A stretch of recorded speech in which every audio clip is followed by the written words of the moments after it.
Hey guys, Stefan from Fort Air Systems. I get a lot of questions asking what the difference is between the Haltec chuck and also the traditional heavy duty chuck. So basically a Haltec is going to be probably a little bit more heavy duty. It latches on, if you can see inside there, it connects to the valve stem at 3 points.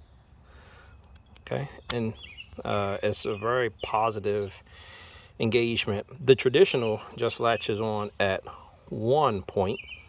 Again, still very positive, smooth operation for the traditional chuck. The Haltec probably takes a little bit more strength and effort. These probably will break in a little bit, but I run traditional on my wheels. I have the Icon rebound wheels, and if you notice, the valve stem is sitting in the spokes a little bit. So I can run the Haltecs. It's just a little bit, see, it's a little bit harder. I gotta bend my valve stem out a little bit to get the chuck to engage.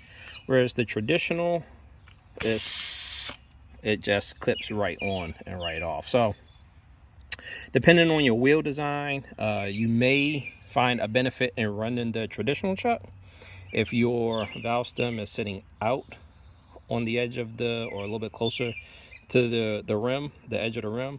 The Haltecs will be even better. Again, I can run this on, and I don't have it hooked up to anything, so the air is escaping. So I can run the Haltec no problem. It's just a little bit harder to get the end of the chuck on. So that was the Haltec, and again, this is just the traditional. It just pops right on and right off. So I prefer the traditional style over the Haltec, but really you can't go wrong with either or. If you have any other questions, you can email us at fortairsystems@gmail.com or follow us on Facebook and Instagram at Fort Air Systems. Thank you for watching.